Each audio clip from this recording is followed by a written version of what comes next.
जैसे मान लो कि एक रे चल रही है, ऐसे खूब बोलो क्लियर। मान लो एक रे यहां से चल रही है,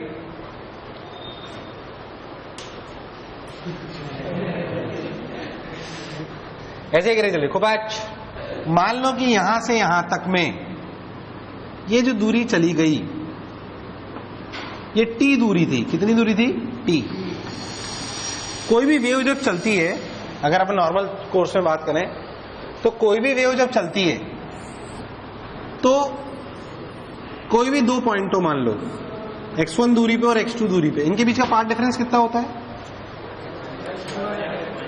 2 pi by lambda into x2 minus x1। Yes और नो? क्या this is the distance between the 2 points? Phase difference. हाँ, तो वही तो बोल रहा हूं, ये पाथ डिफरेंस है। क्लियर है एकदम? 2 pi by lambda into delta x, 2 pi by lambda into, ऐसे ही मान लो एक वेव है। रेज को मैं बेसिकली, वेव जो होती है उसको मैं रेज की फॉर्मेट में बनाता हूं, कोई शक वाली बात नहीं। ऐसे मैंने बताया टी दूरी है। कितनी दूरी है? टी। चलो भाई बहुत बढ़िया। अब अपनी टी दूरी है, सबने बोला ठीक, मैंने ही बोला ठीक। टी दूरी ये अपना ऐसे ही, अपना ऐसे ही, अपना ऐसे, सबने बोला ठीक, मैंने ही बोला ठीक। चलो भाई और बताइए। अच्छा, यानी कि इस और इस पार्टिकल के बीच में कितना पाथ डिफरेंस है?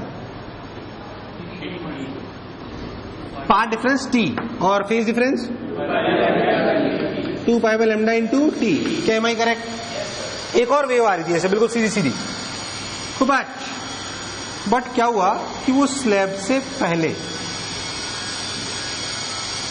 उस रे से पहले एक म्यू रिफ्रैक्टिव इंडेक्स की टी लेंथ की स्लैब रख दी गई। इस रे और इस रे में यहां तक कोई अंतर, बोलो क्लियर? अच्छा, अब जो इसमें और इसमें पाथ डिफरेंस है डेल्टा फाई, अब क्या लिखूंगा?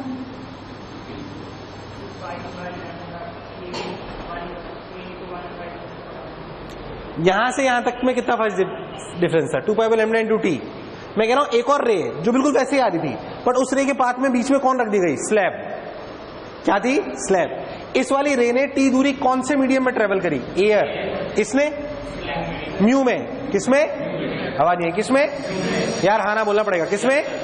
म्यू में करी। सबने बोला ठीक, मैंने ही बोला पक्की बात, सोच लो। चलो भी बहुत बढ़िया।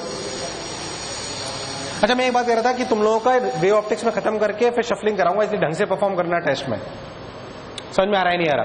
अभी डिसाइड करा गया कि तुम लोगों को उसी लेवल पे रखा जाएगा, मतलब कोर्स का पेस वही होगा जो नॉर्मल बैचेस का चल रहा है। क्लियर है? बट तुम्हें सवाल ज्यादा कराए जाएंगे, मतलब क्विजेस ज्यादा आएंगी। तो ऐसा हो सकता है कि मेरी अब तो अभी टेस्ट बहुत अच्छे से देना बस। पर एक बुक मैंने बता दी थी क्या तुम्हें, 12th वाली?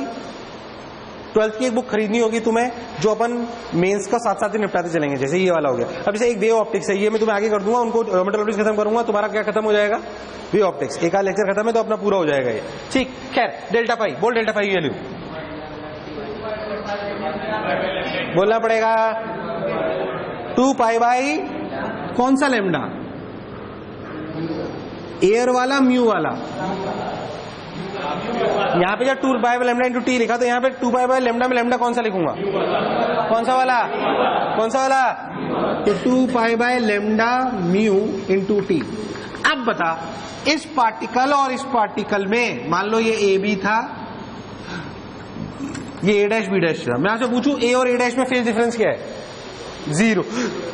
ए और ए डैश क्या बिल्कुल सेम है? पर क्या बी और बी डैश सेम है? क्या रे ने बी और बी डैश तक दूरी बराबर चली है? दिखने में बी और बी डैश तक दूरी बराबर चली है कि अलग अलग? बराबर की अलग अलग।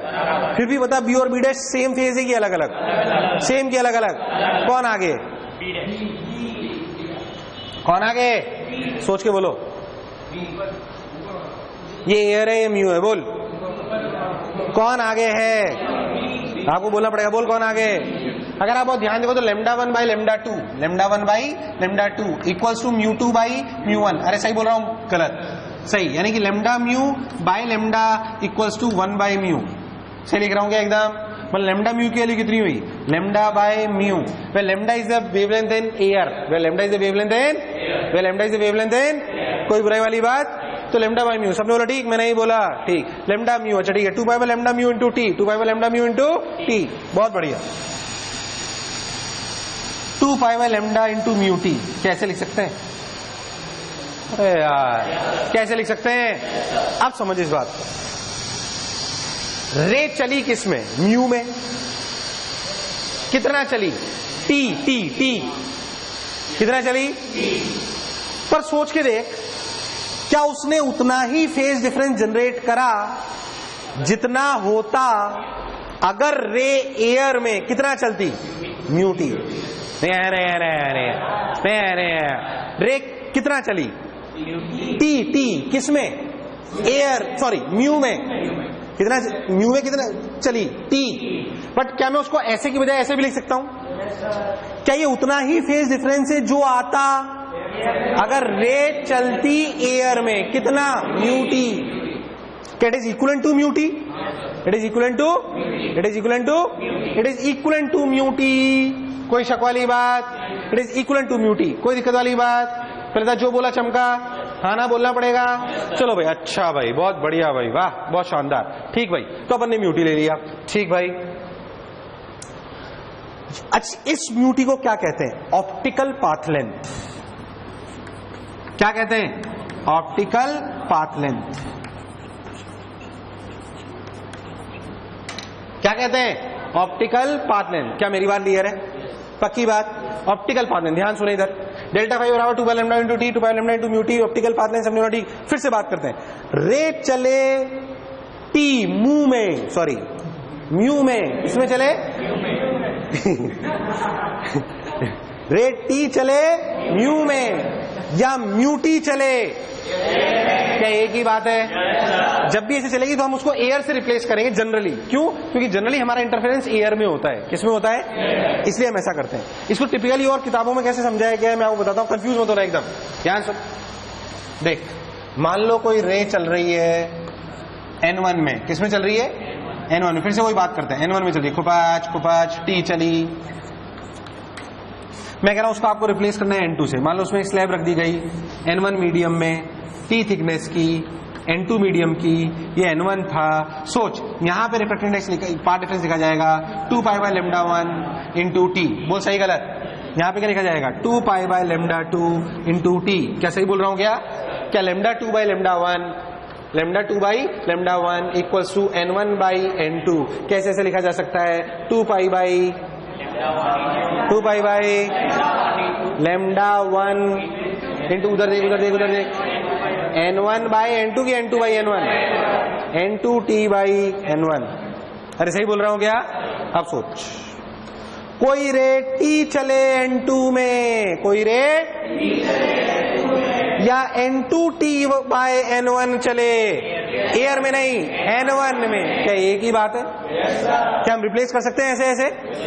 भले दिखने में बराबर चल रही है, ये रे और ये बराबर चल रही है, अलग अलग दिखने में बराबर, बट क्या उनमें अंतर है?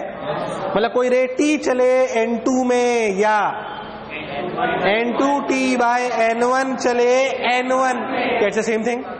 ये उसी का रिप्लीकेट है। पहले बता दो, थोड़ा सा कंफ्यूजन होने लगता है। पहले था कि ऑप्टिकल पाथ लेंथ समझ में आई है। कई बार ऐसा हो सकता है कि दो रे बराबर चलती हुई नजर आए पर वो अलग अलग मीडियम में, तो क्या उनमें फेज डिफरेंस आ जाएगा? क्योंकि हम जनरली फेज डिफरेंस निकालते कैसे? 2 pi by lambda into delta x, 2 pi by lambda into. But इसमें हम ये ध्यान रखते हैं कि डेल्टा एक्स जो आपने ट्रेवल करा है सेम मीडियम में ट्रेवल करा है। अभी तक जो भी मैं केस ले रहा था सेम मीडियम में अलग अलग, सेम मीडियम में अलग अलग। सोच देख, मैं आपको एक इफेक्टिव पाथ डिफरेंस बताता हूँ। सोच, यहां सुनना, देख बी और बी डैश में रियलिटी में सोचो तो पाथ डिफरेंस कितना है दिखता हुआ? 0। अगर मैं पूछूं डेल्टा एक्स ज्योमेट्रिकल बी और बी डैश में, तो आपका आंसर क्या है? 0। अरे नहीं आया यार, अरे नहीं आया यार।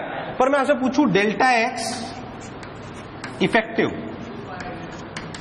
डेल्टा एक्स पूछना इफेक्टिव बी और बी डैश में, म्यू टी। सोच के बोल, सोच के बोल, सोच के बोलो।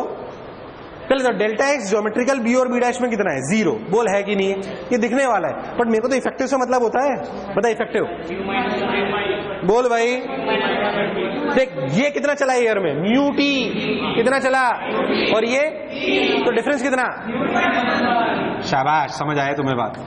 तो effective path difference is mu minus 1 into T. नहीं आया, नहीं आया, नहीं आया, बोल अच्छे से आया। कितना हुआ? Mu minus 1 into T. क्या क्लैरिटी है? क्या अच्छे से बात समझ में आई? अब इस चीज को अपन अपने YDAC में जोड़ेंगे। किसमें जोड़ेंगे? बहुत सवाल जोड़े जाते हैं, मतलब बहुत सारे, अभी दिखा दूंगा मैं तुम्हें। फिर जो बोला चमका उधर, अच्छे से सवाल कराऊंगा फिर इस पर।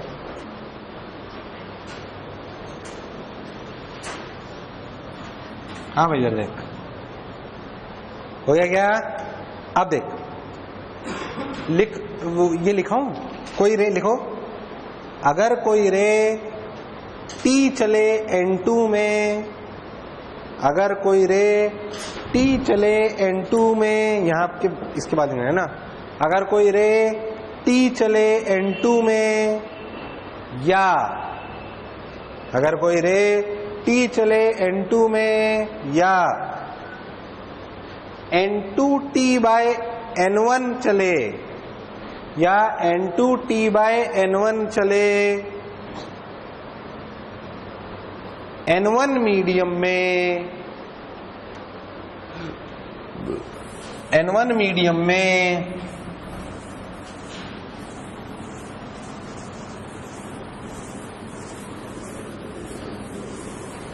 तो तो फेज डिफरेंस के लिए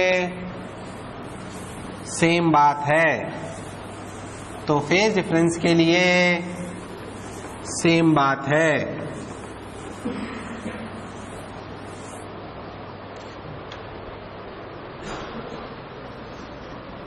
अब पता है, ऐसी पतली पतली स्लैब्स क्या वो पन्नियां ही होती, तुमने पन्नी देखी है, कलर्ड पन्नियां, उनको लगाए थे तो स्लैब की तरह एक्ट करती हैं। कैसे एक्ट करती हैं? स्लैब इनके स्लिट्स के आगे। ये कौन सा सेटअप है अपना? उसके आगे लगा दी जाती है। अब जैसे मान लो मैं एक स्लैब लगा दूं, ये क्लियर, वही T thickness, mu reflective index, बोलो क्लियर, टी थिकनेस और म्यू। क्या फर्क पड़ेगा इससे पहले? तो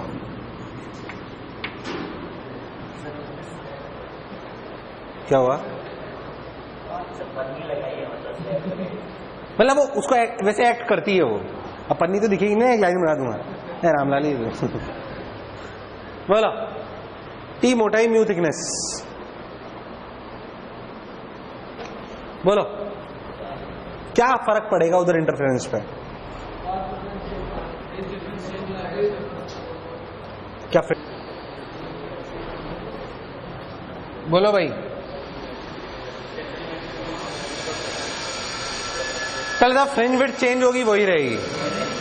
अरे फ्रिंज विड्थ तो लैम्डा डी बाई डी होती है, जहां पे इंटरफेरेंस हो रहा है वहां पे लैम्डा में कोई चेंज, तो फ्रिंज विड्थ चेंज होना पॉसिबल। क्या चीज चेंज होगी? क्या चीज चेंज होगी? बताओ, सेंट्रल मैक्सिमा यही रहेगा क्या? एक चीज पूछता हूं, चलो मैं तुमसे, थोड़ा बेकार रिस्पॉन्स दे रहे हो यार, अच्छा रिस्पॉन्स दो। दिखने में दोनों रे ने दूरी सेम ट्रेवल करी, अलग अलग दिखने में सेम, बट फिर भी यहां पे डेल्टा एक्स इफेक्टिव है। बोल कितना?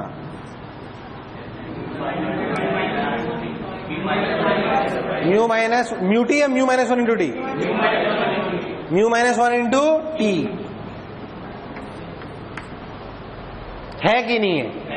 अगर यहां पे पार्ट डिफरेंस है तो बताओ सेंट्रल मैक्सिमा है नहीं है? अगर यहां पे पार्ट डिफरेंस है तो क्या सेंट्रल मैक्सिमा यहां है कि और कहीं है? यहां तो सेंट्रल मैक्सिमा तो डेल्टा एक्स इफेक्टिव 0 होता है। कहां है? आपको सोचना है सेंट्रल मैक्सिमा कहां है। सवाल लिख लो, find out the location of central maxima. ये सब आपको मान लेना है जो मैं आपको कह रहा हूं। Lambda greater than D, d बड़ा greater than d. Find out the location of central maxima. अब ये सोचो कि ऊपर है, नीचे है, कहां है?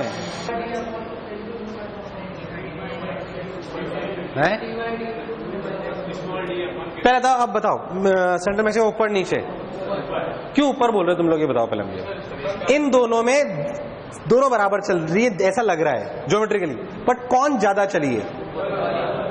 ऊपर वाली। क्या स्लैब की वजह से ऊपर वाली ज्यादा चलती है? स्लैब की वजह से ऊपर वाली। Delta x effective central maxima पे क्या होता है? 0।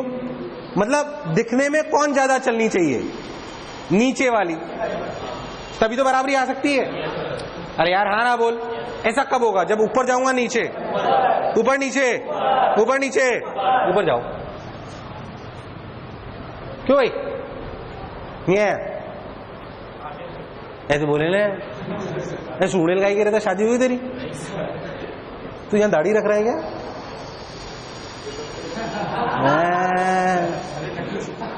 रुक जा, तू कुछ भी हो सकता है, तो तू मत रख लियो।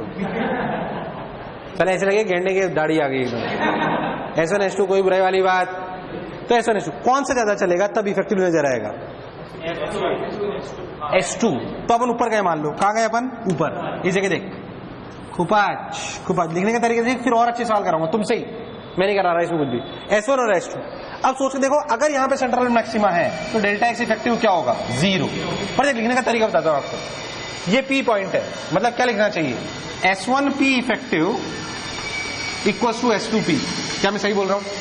S1P effective equals to S2P। S1P effective को क्या लिखना चाहिए मुझे? देख, जो S1P दिख रहा है plus mu minus 1 into T. इधर देखो सब लोग, उतार लेने लग जाओ 2 मिनट। S1P जो दिख रहा है plus mu minus 1 into T equals to S2P, equals to S2P। क्या एम आई करेक्ट? बहुत बढ़िया। तो S1P plus mu minus 1 into T equals to S2P। अब अगर तू ध्यान से देख तो mu minus 1 into T equals to S2P minus S1P। क्या ये वही पार्ट डिफरेंस है जो मैं पढ़ के आ चुका हूं? क्या इसमें 2 जंक्शन लेके मैंने कुछ कहानी सुनाई थी? क्या 2 जंक्शन लेने के बाद इसको dy बाई डी लिखा जा सकता है? अगर 2 जंक्शन नहीं होते तो क्या d sin थीटा लिखता? क्या लिखता? पर 2 जंक्शन नहीं हुए तो क्या लिख सकता हूं इसको? Mu minus 1 into T equals to dy by D. क्या एम आई करेक्ट? क्या एम आई करेक्ट? सही नहीं कहा था तुमने बिल्कुल। तो y की वैल्यू कितनी आई? Mu minus 1 into T into D by D. क्या हुआ? क्या हुआ? क्या हुआ? अरे बोल रहे, तूने भी सही करा था। Okay, y equals to mu minus 1 into T into D by D.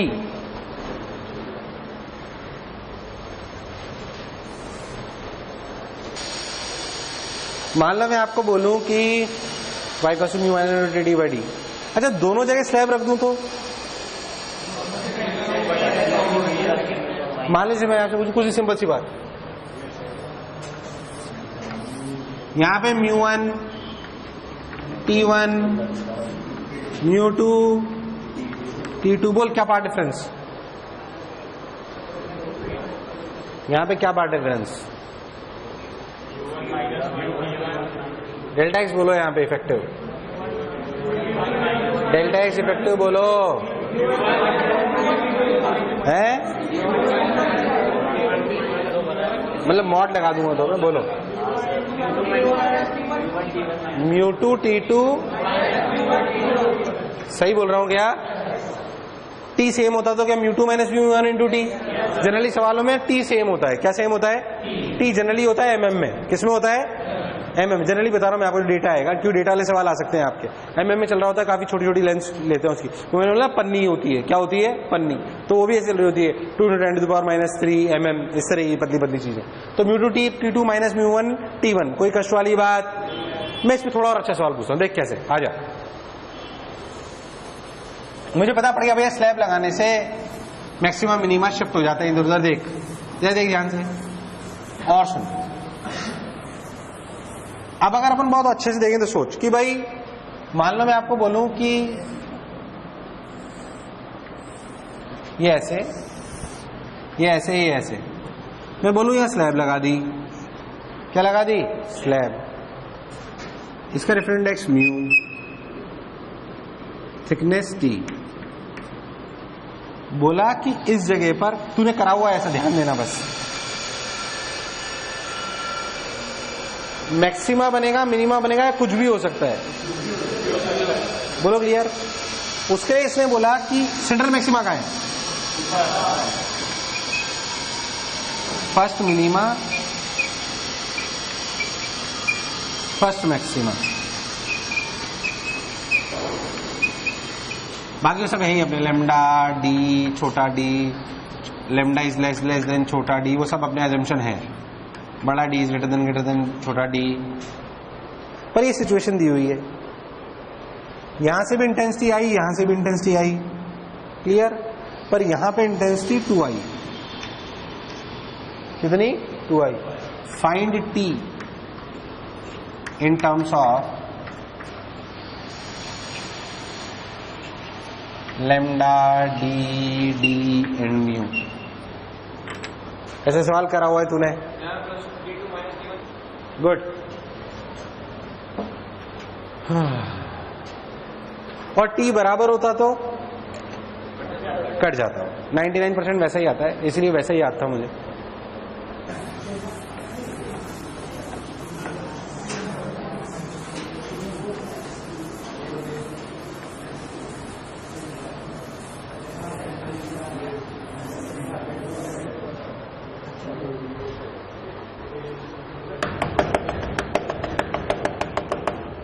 हाँ बोलो भाई, बोलो भाई, म्यू टी आई आई आई, बोलो जल्दी बोलो, चला जाओ इधर। यहां पे पार्ट डिफरेंस कितना इफेक्टिव, म्यू -1 इंटू टी कितना है? अच्छा इंटेंसिटी 2 आई है, 2 आई जरूर है, 2 आई बराबर 4 आई कॉस स्क्वायर डेल्टा 5/2। क्या कॉस डेल्टा 5/2 इक्वल्स टू +-1/√2। मुझे कौन सा सॉल्यूशन चाहिए, पहला दूसरा? तू भूल गया मेरी बात यार, कॉस डेल्टा 5/2 के बहुत सारे सॉल्यूशन आएंगे। अब सॉल्यूशन इधर भी आएंगे और इधर भी। ध्यान देख, तो यहां पे फेज डिफरेंस कितना होता है? 0, यहां पे पाई, यहां पे 2 पाई। मुझे कौन सा सॉल्यूशन चाहिए, मतलब मुझे दूसरा सॉल्यूशन चाहिए। कौन सा चाहिए? देख, एक बार 2 आई यहां आएगा, एक बार 2, अरे ऐसे ही बताया था ना। मतलब ध्यान देखो, तो ये वाला कि ये वाला, नीचे वाला। क्या पहला सॉल्यूशन π/4 है, दूसरा कितना? तो कौन सा लूं, π/4 3π/4 3π/4, यानी कि डेल्टा 5/2 की वैल्यू 3π/4 यानी कि 3π/2। क्या this should be equals to mu -1? अगर अपन ध्यान देंगे तो 3 टू डेल्टा 5 3π/2। क्या इस जगह में पार्ट डिफरेंस है 2π/λ इंटू म्यू -1 इंटू टी? नहीं आया। कितना है? Mu -1 into T. बोल, मैंने क्या पूछा था तुमसे? टी। क्या पूछा था? टी। टी आंसर आगे देख, पाई ने पाई को मार दिया, टी की वैल्यू कितनी आई? 3/4 लैम्डा। अरे तुम लोगों ने सही निकाला था। हाँ सही है, शाबाश, कई लोगों ने सही निकाला था। अभी टफ सवाल होते हैं, क्या टफ है समझ में आ जाए तो। कैलकुलेशन ध्यान देना भाई, कैलकुलेशन गड़बड़ नहीं हो, कैलकुलेशन के तुम जिम्मेदार हो। बोलो भाई, कितने लोगों का सही था? हाँ यार, ओके कोई बात नहीं, ठीक है, यहां तो सही है, ठीक है, फिर बचा क्या है? उदय क्या हुआ भाई? गलत है? क्या गलती है? Okay, should I take same type of illustration और डिफरेंट? अरे जल्दी जल्दी बुला करो यार, सेम और डिफरेंट सोच लो, कर लो। अब कराने में नॉर्मल बैच होता है, मैं 2-3 कराता हूँ, क्या टाइम पास ही तो उसमें करना क्या है? वो एक की जगह क्या मैं 2 स्लैब लगा सकता हूँ? अरे वो टाइम पास करना हो तो यहाँ पे ऐसे कर दूं, ये 2t, ये 1.5 म्यू, बात है नहीं? क्या तुम सवाल कर सकते हो? मैं 2 स्लैब लगा दूं तब भी क्या तू सवाल कर सकता है? मतलब कुछ भी डेटा मैं चेंज करके ला सकता हूँ, कोई खास बात नहीं। ठीक, मैं कुछ और करता हूँ, देख क्या क्या और कर सकते हैं। देख इधर ध्यान से, मान लो कि साला 2 चीजें जोड़ते हैं। कैसे? देख,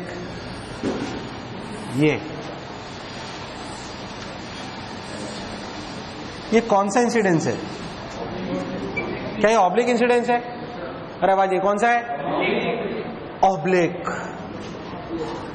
पहले मुझे बता कहां स्लैब रखूं।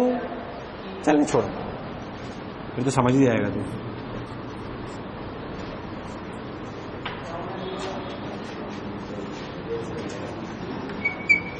क्या यहां पे सेंट्रल मैक्सिमा बन सकता है? अरे बन सकता है, नहीं बन सकता?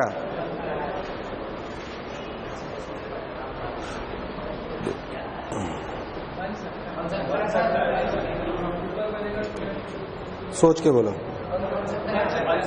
सोच लो, क्या यहां पे सेंट्रल मैक्सिमा बन सकता है? सवाल यही है। Find t for central maxima. Central maxima at ओ।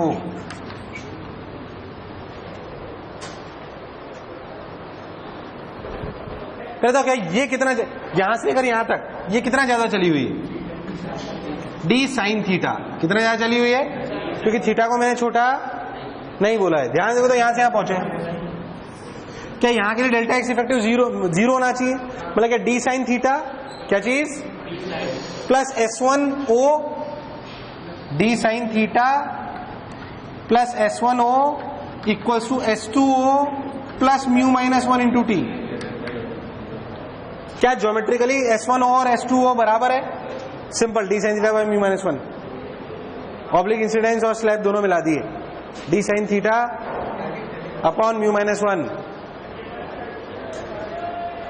अरे सही है गलत है, ये सही है गलत है, मॉडिफिकेशंस करते रहते हैं बहुत सारे, प्रैक्टिस के लिए बहुत मिलेगा। शुरू में जितने सवाल कर रहा हूं डेटा में होंगे सब, इसलिए जब तुम रियलिटी में सवाल करोगे ना HC और मार्क्स शीटों में, तो तुम्हें कैलकुलेशन करनी पड़ेगी। मैं तुमसे यहां पे कैलकुलेशन घिसवा तो प्रैक्टिस में घिसवाऊंगा। बोलो क्लियर है एकदम, फालतू टाइम खराब नहीं करेंगे। मैं आपको फॉर्मेट्स बता रहा हूं, देख दे ध्यान से। मान लो ये म्यू ये टी, ये म्यू ये टी, जब ये दोनों यहां पे सेंट्रल मैक्सिमा बनाएंगे, या ऊपर चला जाएगा सेंट्रल मैक्सिमा, बोलो क्लियर। पर सवाल ही पूछे नहीं कितना ऊपर गया, ये पूछे नहीं उसने क्या पूछा, ऐसे पूछा, सुन क्या, हाउ मैनी फ्रिंजेस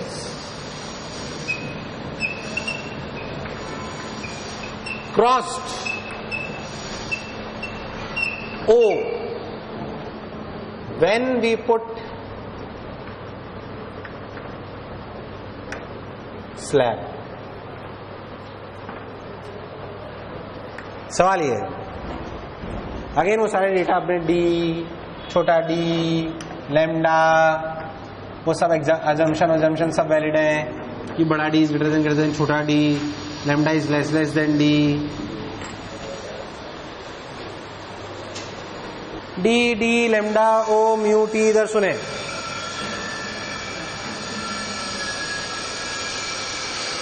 पहले मुझे बताओ स्लैब रखने से सेंट्रल मैक्सिमा कहां गया, अब सेंट्रल मैक्सिमा कहां पे, ये वाई निकाल सकते हो क्या, सोच ये पूरा पोर्शन कहां था पहले, यही तो क्रॉस करके आया, मतलब जितनी फ्रिंजेस इसमें क्या उतनी ही क्रॉस करी है,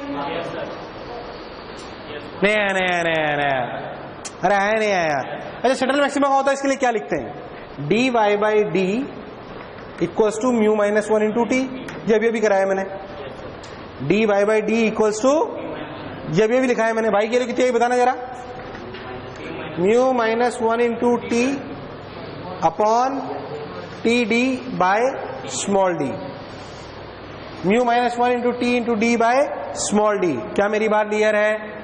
अब सोचो इतनी लेंथ में कितनी फ्रिंजेस होंगी, इसके लिए क्या करोगे, कैसे फ्रिंज विड्थ से डिवाइड कर दोगे, तो क्या हो जाएगा answer, answer is y by beta,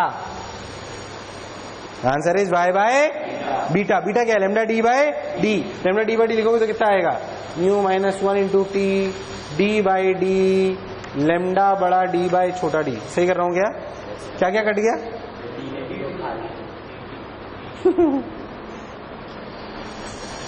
अरे बोलो सही है क्या, हाँ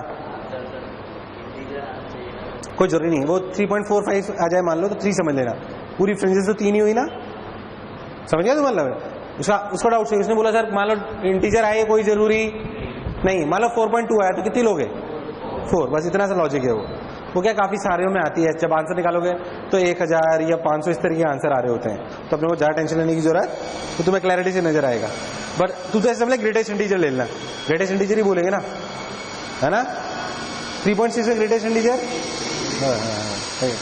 बोलो क्लियर है क्या एकदम, बस सिंपल नॉर्मल इतना, क्या मेरी बात क्लियर। और देख ये जितनी भी चीजें मैंने करी ये सब मॉडिफिकेशंस ऑफ आईडीएससी थे। मैंने क्या क्या मॉडिफिकेशन करे, क्या पहले तो आपको शेप आती है, अगर सिंपल आईडीएससी सेटअप है तो कैसी होती है, स्ट्रेट लाइन, उनको पिन होल में कन्वर्ट कर दो तो यार सब लोग बोला समझ रहे यार, फैमिली ऑफ, तो वो कब आता था सर्कल, जबकि ऐसे रखी होती थी और स्क्रीन ऐसे होती थी।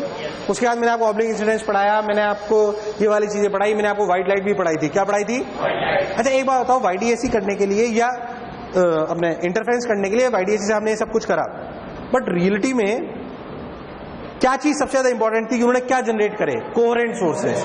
क्या दो अलग अलग बल्ब कोहेरेंट हो सकते हैं क्या? इसलिए क्या उन्होंने एक से जनरेट करा? तो उनके करने के बाद कई साइंटिस्ट ने एक्सपेरिमेंट करे, तो कई सारे सेटअप होते हैं हमारे कोर्स में, हालांकि वाईडीएसी पर थोड़ा थोड़ा अपन उनको पढ़ते हैं, वो लोग क्लियर है एकदम। उसमें सबसे ज्यादा इंपॉर्टेंट है आपके लिए फ्रेजनल्स बाइप्रिज्म। क्या है? और भी है लॉयड्स वगैरह, पहले मैं लॉयड्स वगैरह पढ़ा रहा हूँ छोटे छोटे, फिर फ्रेजनल्स बाइप्रिज्म आपको पढ़ाऊंगा। तो सबसे पहला छोटा सा सेटअप लिखो उसी प्रकार जो कोहेरेंट सोर्सेज जनरेट करता है। क्या जनरेट करता है? लिखो लॉयड्स मिरर। कुछ भी नहीं, बहुत सिंपल, देख इधर समझ में आ जाएगा तुझे अभी। Lloyds mirror,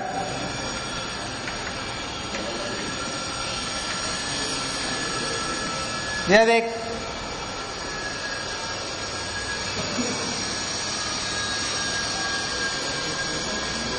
Lloyds mirror. कौन सा मिरर? Lloyds mirror. पता है उन्होंने क्या करा? मान लो कि एक मिरर लो ऐसे, यहां एक ऑब्जेक्ट ले लो। मैंने पढ़ा दिए कि नहीं रे? हाँ, अब इसे लॉयड्स मिरर कहते हैं। ये ऑब्जेक्ट है, क्या हुआ? वो आईआईटी में आया था, वो अलग था, उसमें यहां रख के ऊपर स्क्रीन लगाई थी, पर ये है उसी तरीके का ही। ये ऑब्जेक्ट, बता इसकी इमेज क्या बनेगी? क्या? Object and image. Object and image, object and connect as time pass है। कुछ भी पूछ सकता है आपसे, बस यही याद रखने वाली बात, और कुछ नहीं। देख इधर, ये दूरी मान लो ए, ये मान लो बी, ये मान लो सी, ये दूरी मान लो, अच्छा मैं डी ऊ सलाम रहा हो, बड़ा डी नहीं, A B C D E, तो इफेक्टिव छोटा डी कितना है? ये वाईडीएसी जैसा सेटअप है नहीं पहला था। क्या object and image will act as a coherent sources? पक्की बात, एक ही जनरेट हुए, कोई शक वाली बात। पता है इफेक्टिव छोटा डी, 2e, बड़ा डी। कोई आपसे फ्रिंज विड्थ पूछे कि आप बता सकते हो फ्रिंज विड्थ क्या होती है? हम इसे बता ए प्लस बी प्लस सी। हालांकि आपके कोर्स में डायरेक्टली ये मेंशन नहीं, बड़े ऐसे पूछ सकता है, उसमें है ही क्या ऐसा? Lambda A plus B plus C upon 2e। बोल सही बोल रहा हूँ क्या? अच्छा कुछ चीज और सुनेंगे, रुक जा। एक इंटरफेरेंस रीजन भी है, अगर आप बहुत ध्यान से देखो तो इस ऑब्जेक्ट की इमेज की फील्ड ऑफ व्यू बनाते हैं। क्या बनाते हैं? Field of view. देख, दैट इज इंपॉर्टेंट।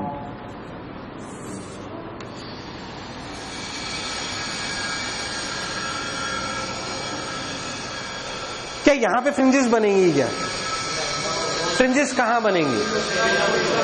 अरे यार इस इमेज से तो यहीं रे आ रही है ना, बोल आ रही नहीं आ रही? और ऑब्जेक्ट से तो आ ही सकती है डायरेक्ट। मतलब जो इंटरफेरेंस रीजन हुआ वो यही हुआ, इंटरफेरेंस रीजन।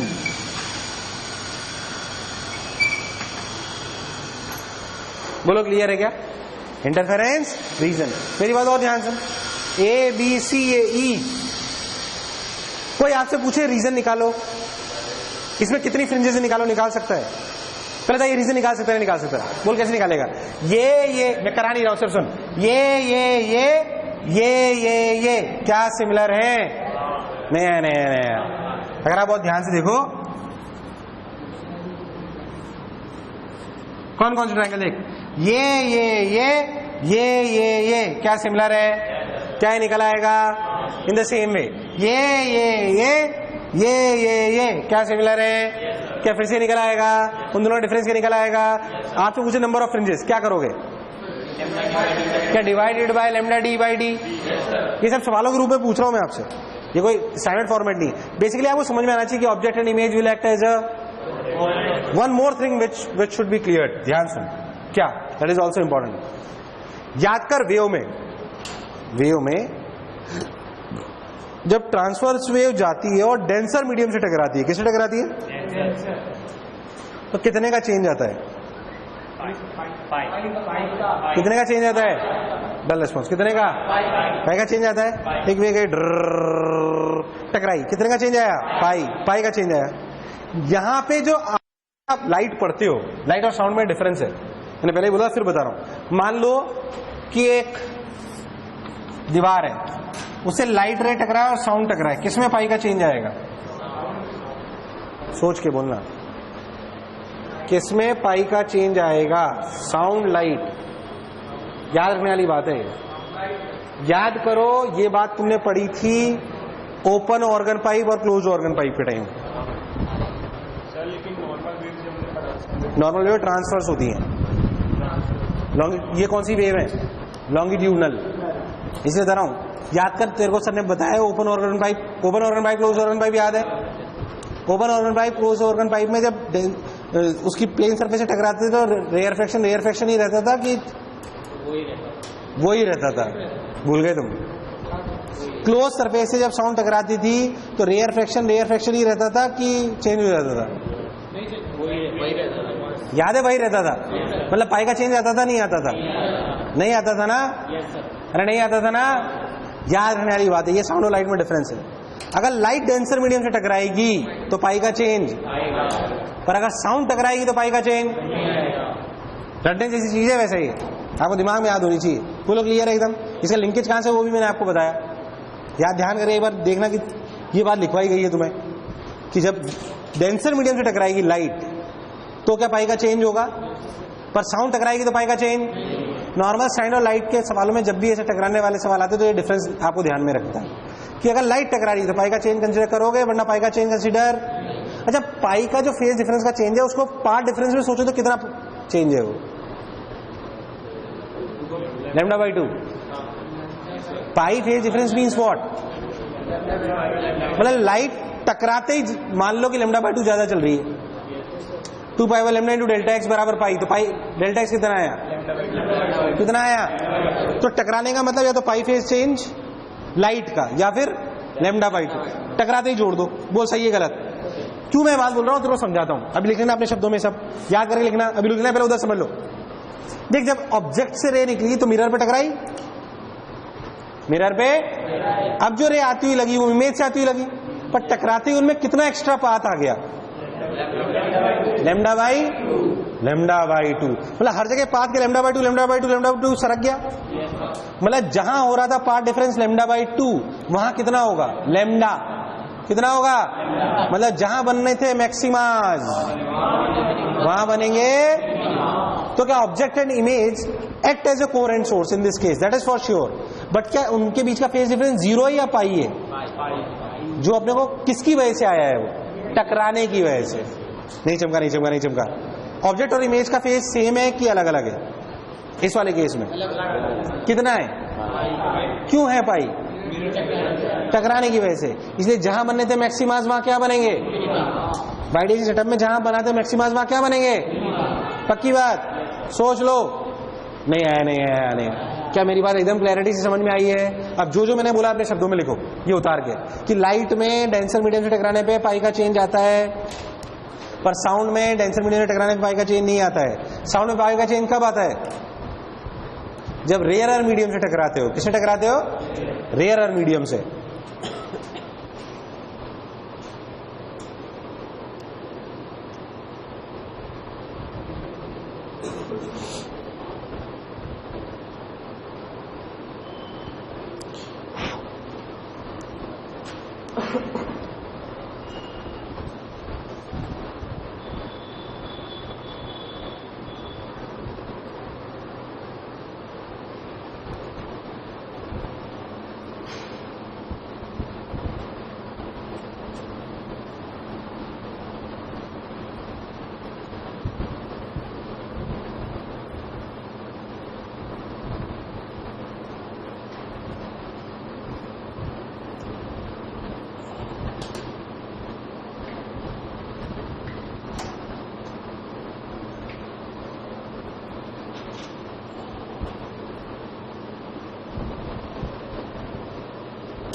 हो गया क्या?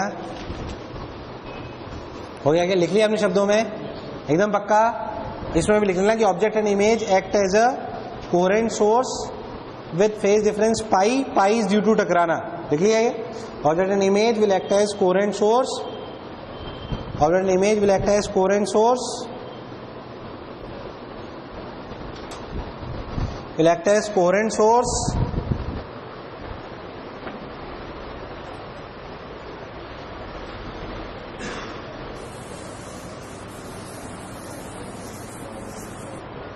will act as coherent source with initial phase difference pi, pi is due to टकराना। ऐसे मैं आपको छोटे छोटे सेटअप और बताता हूं।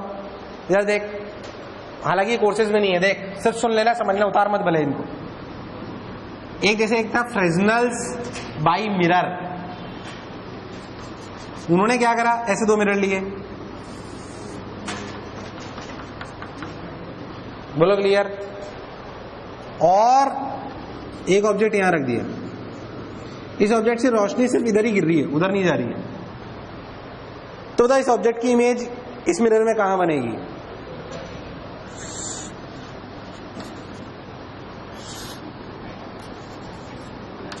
ये I1 I2 क्या इधर लगी स्क्रीन पे सोर्सेस की तरह एक्ट कर सकते हैं? अरे कर सकते नहीं कर सकते? क्या I1 I2 act as a coherent source? I1 I2 act as a, इनको आप कोई नई फॉर्मेट के हिसाब से देखो, सवाल के हिसाब से देखो। हालांकि ये कहलाता है किताबों में आगे जाके फ्रेजनल्स बाई मिरर।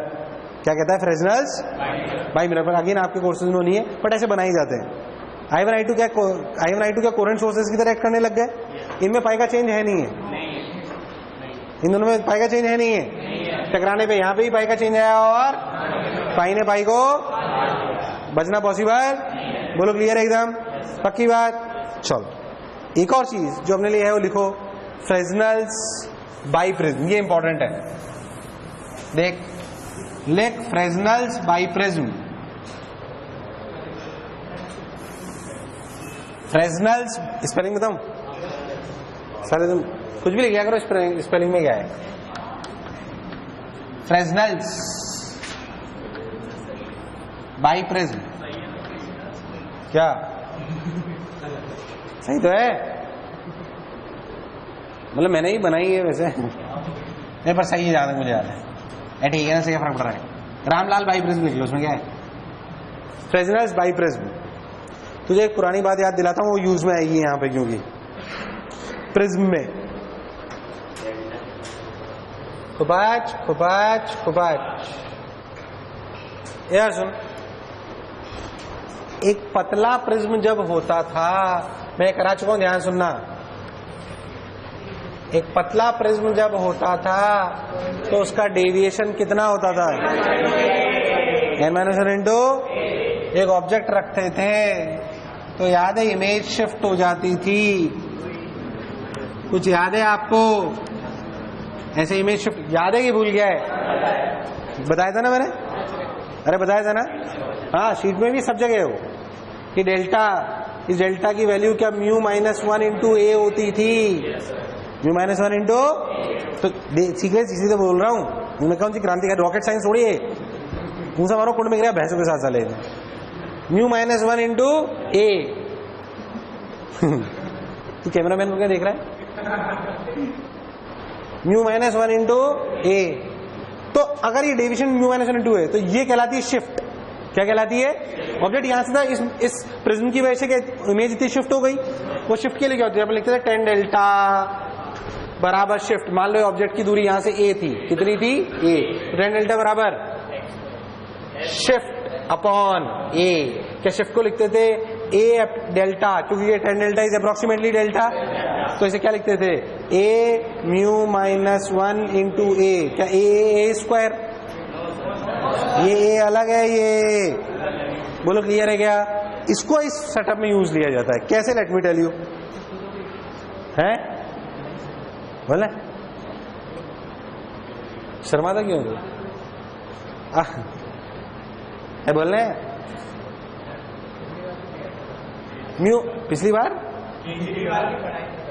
केजरीवाल कहां से आ गए बीच में? जब आवड़े ज्यादा करोगे साले मैं अनशन पे बैठ जाऊंगा। म्यू माइनस 1 ए इंटू ए, कोई बुराई वाली बात नहीं। आप सुन, हाँ तो इन्होंने कैसे सेटअप बनाया? Let me tell you. इन्होंने प्रिज्म एक ही लिया पर उसमें अक्कल लगाई। क्या देख इधर ध्यान से,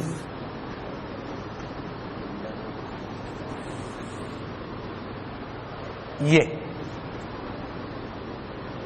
उन्होंने एक प्रिज्म लिया थिन पर ऐसे,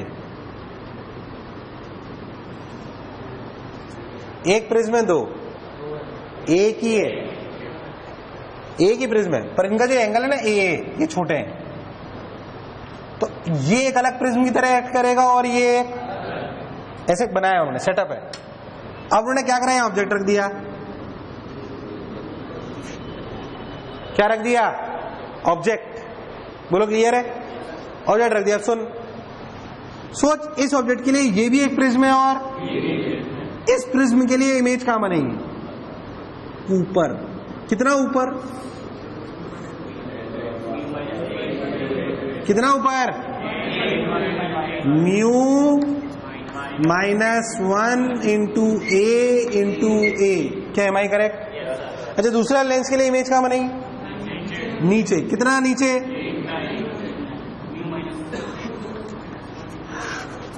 बोलो क्लियर? मान लो कि ऑब्जेक्ट से यहां तक की दूरी a है और यहां से लेकर स्क्रीन तक की दूरी b है। सोच इफेक्टिव d। तुम लोग सोओगे नहीं, बोल a प्लस, तेरे सब समझ में आएगा, मेरी बात क्लियर कर दो। a प्लस b, छोटा d, छोटा d 2a mu minus 1 into a। क्या एम आई करेक्ट? बड़ा डी इक्वल टू दिस, छोटा d equal to this. Okay, fringe width lambda बड़ा D is a plus b upon 2 mu minus 1 a into a। बोल सही है क्या? ऐसे भी लिख सकते हैं लैम्डा 2 म्यू माइनस 1 ए अंदर ले जाओ 1 प्लस बी बाई ए। क्या एम आई करेक्ट? ये सब पूछा जाता है जो मैं आपको बता रहा हूं। रटने की जरूरत, समझने की जरूरत है। अरे टफ लग रहा है क्या? पक्की बात, पर लेक्चर इंपॉर्टेंट है आज। और भी कई चीज पूछी जाती, कैसे कैसे देख सुन। मैं इसकी थोड़ी सी फील्ड ऑफ व्यू बनाता हूं। देख ऊपर वाले प्रिज्म को देखो, रे ऐसे गई, यहां से आती हुई लगी, खुपाच। बोलो क्लियर? एक रे ऊपर गई, यहां से आती हुई लगी, खुपाच। Got my point? नीचे वाले भी बनाते हैं।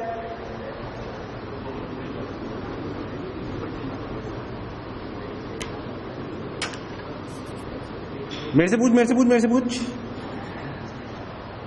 खुपाच।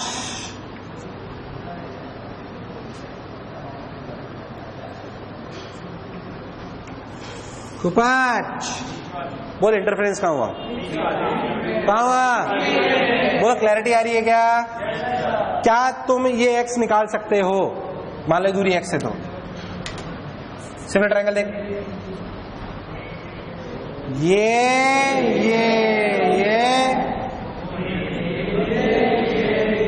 क्या सिमिलर है? हाँ ना बोल। x upon b equals to 2 into mu minus 1 into a upon a. अरे सही लिख रहा हूं क्या? ए नहीं, ए को क्या x आ गया? कोई पूछे number of fringes, number of fringes, number of fringes क्या होगी, जल्दी बोल। बीटा से डिवाइड कर देंगे x by beta. Number of fringes क्या होगी, और क्या बीटा आप निकाल चुके हो। अभी सर टफ सवाल है इसके।